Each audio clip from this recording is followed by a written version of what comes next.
nosso curso de acústica, tubos sonoros, faltou comentar os tubos fechados, que é justamente a parte perigosa. O bom de recomeçar a aula nesse ponto é que a gente pode fazer uma breve revisão. Tubos sonoros. Tubo aberto.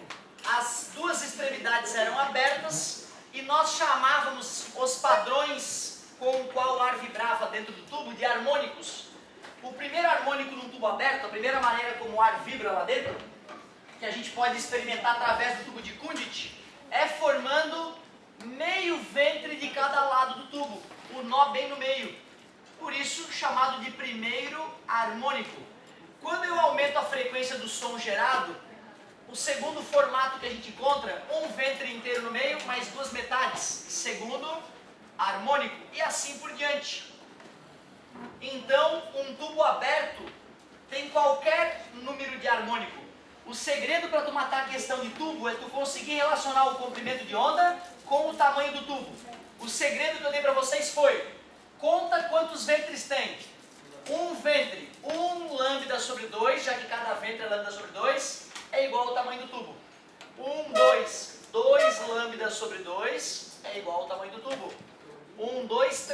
3 lambda sobre 2 é igual ao tamanho do tubo. Se fosse o enésimo harmônico, como é que nós ficaríamos? N lambda sobre 2 é igual ao tamanho do tubo. Essa é a generalização. Esta matemática é idêntica para ondas em cordas. Então, quem sabe fazer tubo aberto, sabe fazer ondas em cordas. Tubo aberto. Só revisãozinha. O que faltou na aula passada foi o tal do tubo fechado. O nome já está dizendo. Uma das partes do tubo é fechada. Se as duas fossem fechadas, o ar vibrante não teria como adentrar no tubo. Então, não faz sentido fechar a outra parte. Se nós fizermos o experimento do tubo de Kundit, botar poeira ali dentro do tubo e observar como é que a poeira vibra para várias frequências, primeiro nós vamos perceber o acúmulo de poeira só no canto esquerdo. E aí a gente representaria esse formato de vibração desta maneira, com meio ventre.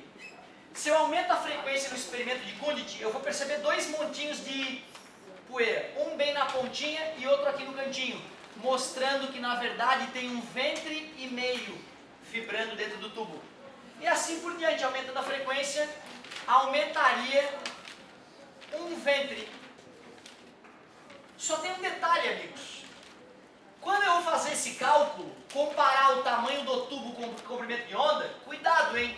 Quando a gente desenhava a onda e a onda defasada, a gente via que 2 ventres era um comprimento de onda. Portanto, um ventre era lambda sobre 2, só que agora está aparecendo meio ventre. Então o aluno tem que saber que meio ventre, claro, lambda sobre 4, a metade da metade. 1 lambda sobre 4 é igual ao tamanho do tubo. Para não me atrapalhar em contar de meio em meio ventre, eu corto o ventre ao meio, gente, ó. E vai lá e faz 1, 2, 3. 3 lambda sobre 4 é igual ao tamanho do tubo. Então eu brinco com a galera que basta fazer a cesárea. Faz a cesárea, corta o ventre ao meio, corta o ventre ao meio. 1, 2, 3, 4, 5. Como é que fica? 5 lambda sobre 4 é igual ao tamanho do tubo. O que nós percebemos é que do 1 passou para o 3, depois passou para o 5. Portanto, para o enésimo harmônico, eu espero como a fórmula? Enésimo harmônico. N que multiplica lambda sobre 4 é igual a L. Só que esse N tem que ser um número ímpar. N é ímpar.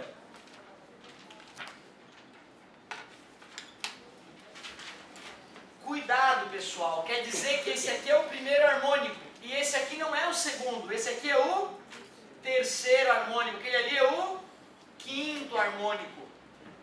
Não tem harmônico par. Tubo fechado só tem harmônico ímpar. A UDESC, cara, ano retrasado, perguntou qual era a frequência do terceiro harmônico. E no gabarito estava a resposta do quinto. Tu acredita que os doutores da UDESC, a despeito do resto do mundo, chamaram de primeiro, segundo e terceiro? Claro que eles tiveram que se retratar depois, né? Mas tu vê que viagem, cara. O mundo todo chama de primeiro, terceiro e quinto. Os caras pediram o terceiro e responderam como se fosse o quinto. Nada a ver, né? Então toma cuidado com isso. O harmônico de tubo fechado é ímpar.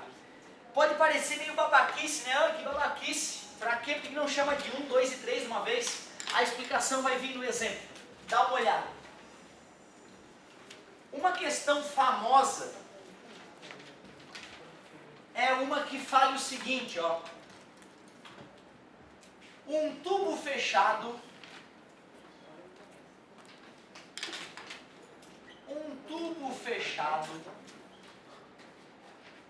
com comprimento de 30 centímetros gera frequência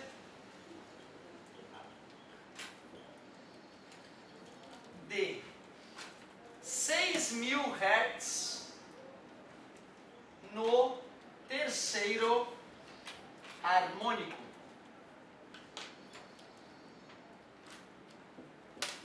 Calcule as frequências do primeiro e quinto harmônicos. Um tubo fechado com comprimento de 30 centímetros gera frequência de 6.000 Hz no terceiro harmônico. Calcule as frequências do primeiro harmônico e quinto harmônico. Cara, depois que a gente fizer essa questão do método clássico para aprender física, tu vai ver que dá para responder de cabeça, sem fazer conta nenhuma. É instantâneo, tu só responde. Lá, lá. Vamos entender como que se faz isso primeiro sofrendo. Caramba, ele me deu o tubo, me deu o comprimento do tubo, me falou a frequência e até o harmônico. Dá para desenhar o que está acontecendo. Eu vou desenhar o tubo. Eu sei que o primeiro harmônico é um meio ventre, o segundo harmônico é um ventre e meio. O terceiro harmônico, acabou de ver, terceiro harmônico. Sei que o tubo tem um comprimento L de 30 centímetros. Certo? Faz a cesárea, 1, 2, 3. 3 lambda sobre 4 é igual ao tamanho do tubo, 30 centímetros ou 0,3 metros. Dá ou não dá para calcular o lambda? Está dividindo, passa multiplicando, multiplicando, passa dividindo. Lambda deu 0,4. Se eu sei a frequência e sei o lambda, dá ou não dá para calcular a velocidade? V igual a lambda vezes F. O lambda é 0,4. A frequência, 6.000. Velocidade igual 2.400 metros por segundo. A velocidade desta onda. Quando este tubo passar a vibrar no primeiro harmônico ou no quinto harmônico, a velocidade da onda vai mudar? Não, né? Porque é a velocidade no mesmo ambiente. E a velocidade de uma onda depende das características desse ambiente. Se o ambiente é o mesmo, se só mudou a frequência, claro que o harmônico não vai influenciar. Então, seja no primeiro harmônico, seja no quinto harmônico, a velocidade eu já conheço. E agora eu consigo calcular os novos comprimentos de onda, né? Já que eu sei que o tamanho do tubo é 0,3 metros ou 30 centímetros. A técnica para calcular o lambda eu já te mostrei, né? Conta, 1 lambda sobre 4 é igual a 0,3. Está dividindo, passa multiplicando, 1,2. Faz a cesárea, 1, 2, 3, 4, 5. 5 lambda sobre 4 é igual a 0,3. Divide por 4, multiplica por 4, divide por 5. 0,24 metros. V igual a lambda vezes F. V igual a lambda vezes F. Como é que eu vou calcular a frequência? Pega a velocidade, 2.400, e divide pelo lambda. 1,2 está multiplicando, Passou dividindo. 2.4 dividido para 1.2 é 2, mas tem 3 zerinhos. Frequência é V sobre lambda. A velocidade eu calculei com os primeiros dados, 2.400. O comprimento de onda deu 0,24. O número de cima é 10.000 vezes maior que o número de baixo. Cara, se tu faz isso numa prova, dá muita raiva depois que tu vê a correção. Por quê?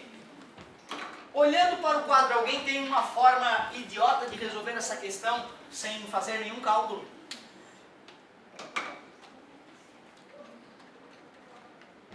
Terceiro harmônico, 6.000. Primeiro harmônico, qual é a frequência? Que estranho! Do primeiro para o terceiro harmônico, a frequência dividiu por quanto? Porra! Nunca mais!